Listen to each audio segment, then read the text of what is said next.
Well, originally, I believe it was the year 2003, somewhere around November, my junior year in high school, back in the days of my old alma mater, Ridge High School.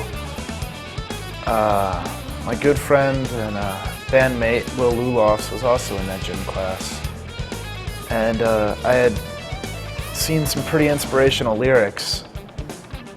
They were, I sweat above your powered apparatus, pound me with your iron love sausage.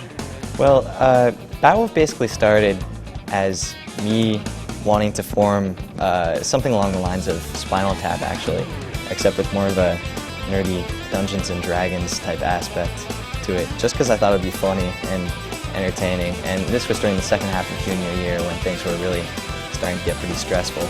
And it was just a way to pass the time until senior year when we really didn't have to do much of anything, really.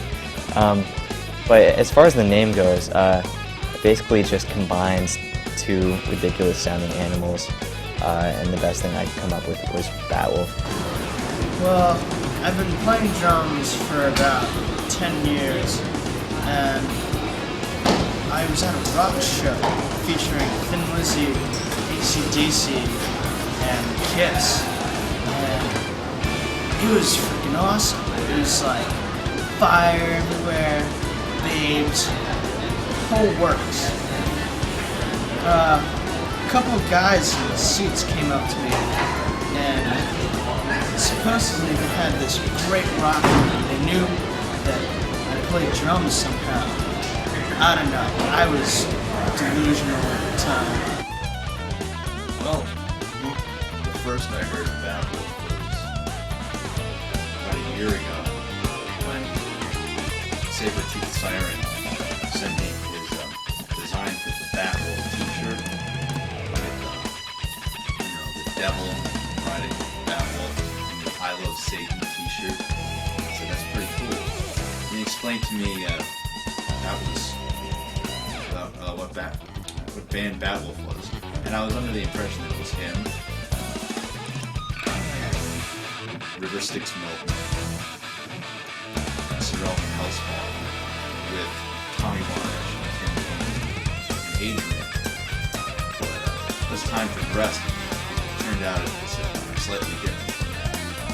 And while last spring, or I guess this spring, it's going to be Saber-Tooth Siren, River Styx Milk, Sorrel from Hellspawn, Adrian, and Doug Chu.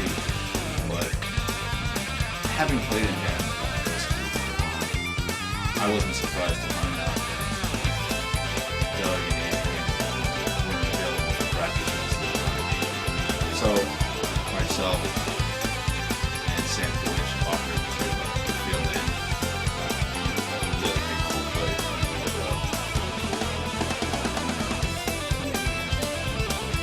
Valhalla O'Shea and Sam Rose, he's often known today, Smelly, lifted his name directly from our #1 influence, Warcraft 2, this open video, which I never thought was a very good idea. Whatever, you can't go wrong with Warcraft 2. I just thought that name was kind of saying, we're Warcraft 2 the musical, not a Warcraft 2 inspired band, right? And it just had such a natural rhythm and flow that a song had to be written around it, and a band had to be created around the song. I'd say our biggest influence would have to be AC/DC or Styx. It's based on Lord of the Rings, Warcraft, Warcraft 2, Warcraft 3, the whole thing. What other elements do we have in there? Norse mythology, the story of Bon Jovi. Well, Saber-Tooth Siren, I was talking with Will when we were changing, like I always do after gym class, and we were talking about how we all need names for the band, and he said, well, I think that Saber-Tooth Siren would be a great name for the lead singer because, you know, Siren is a beautiful singer, and you know, Sabretooth is just aggressive, and to merge those two essences would just make such an incredible and powerful thing that hang on a second. I got my name after I came back from Tibet. This really crazy monk guy saw me practicing with my samurai sword in Han, and told me that I had the motion of a river, and I was like, wow, that's pretty crazy. And he's like, I hereby declare you River Styx Milton. And although Milton doesn't make any sense because I don't see myself as Milton at all, but yeah, that's how I got my name. It started on Middle Earth with the union of Siren, the half angel, half mermaid, right? That's our mother. And our father is... what was that guy's name? Damien or something. Some kind of demon with a heart of gold. And then this is where Thor comes in. Thor did not approve of this union. So he sent the 5 children of, well, actually many more than 5, seeing as, you know, we've lost members and replaced them, right? These children of Siren and Damien to planet Lovetron. No one knew where we were, that we were there, except for Gandalf. Wait, never mind. I'm getting confused. Thor didn't send us to planet Lovetron. It was Bilbo Baggins. That's the bastard that sent us to planet Lovetron. And while we were there, we tamed the wild Batwolf, native creature of planet Lovetron. And when we reached the tender age of, I believe, 11 or 12, Gandalf, called up Thor, and they took us from planet Lovetron and sent us to Hogwarts School of Witchcraft and Wizardry. Upon graduating, instead of going straight into the... mind if I take off my jacket? That's fine. Yeah, I know. It's just a good documentary line, isn't it? Instead of entering the hustle and bustle world of modern wizards, we returned to planet Lovetron with our magic instruments, our axes and booming basses and earthquaking drums, while Sabretooth Siren mastered his howling heavy metal screams. Yeah, we concentrated on this for many years, 4 years I believe, well, 4 Earth years. We didn't really keep track of planet Lovetron time. Everything was in Earth time. We returned to Earth, more specifically Sayreville, New Jersey, which, for all of you pop culture junkies, is also the home of Bon Jovi.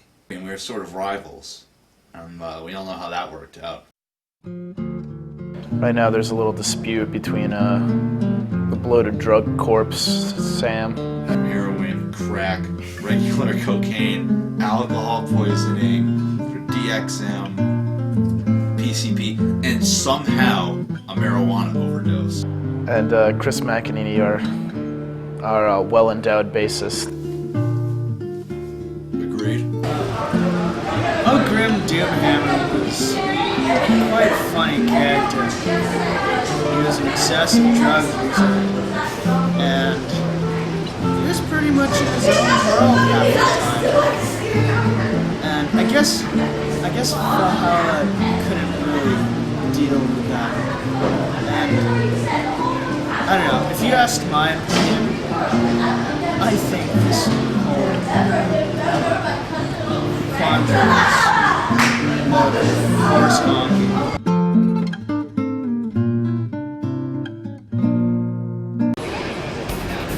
Batwolf-mobile has 3 jet turbo engines attached to the trunk, and we basically graffitied the whole car and souped up the engine. We can fly in it. It's pretty amazing, really. Michael Raines did all the music, and the whole band just basically graffitied the vehicle, and we rode it to our biggest show, which was benefit for Charter Sky Show. There was at least like 2,000 people there, and it was pretty ridiculous because there was no monitor on the stage, so I just kept screaming and yelling because I couldn't hear myself, even though my voice probably was louder than the instruments to the crowd because they had their huge professional PA, and we were all just sweating it too much, and I just froze on stage and I couldn't get my groove. And then unfortunately during Fall of the Wizard I lost my rhythm and lost my lyrics and just started rumbling and mumbling. That's how we won the Battle of the Bands at Charter Day. Well, I was on the road with Def Leppard, and I got a call. It was from my good friend from finishing school, Sir Eldon Hellspawn, and he said, "Would you like to come on the road with my new band Batwolf and be our rock and roll butler?" And I was absolutely thrilled. I thought, a bat, a wolf, it's the perfect combination. We did a gig at Charter Day where I fed Ogren Doomhammer, their lead guitar player. I fed him taquitos to keep him rocking during their set, and at the end I threw him in the audience, and I might have hit a few people. Are you serious? Are you serious? Asked Eric Big Montana Schneider on Charter Day when probably partially frozen for microwave. Launch show was a few weeks ago.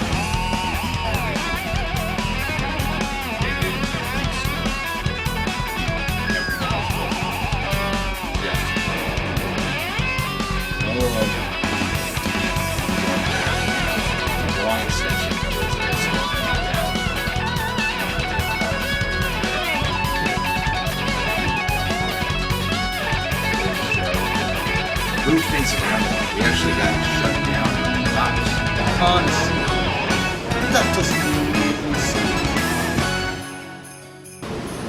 There's this one time me and Valhalla O'Shea showed up at this underground rock show, and supposedly there's all these hardcore kids. I guess there were gangs. They didn't like the fact that Batwolf showed up. I think they were jealous of how bad we let them taste the rock. But that's besides the point. They got mad at our poster, they got mad at our presence, and one bastard actually sucked alcohol, and I was just like, what the hell? Who does that? And then afterwards, one of the bands wrote a song about Batwolf and titled it Batwolf. And I don't know if it was out of spite, but it was a pretty rockin' song.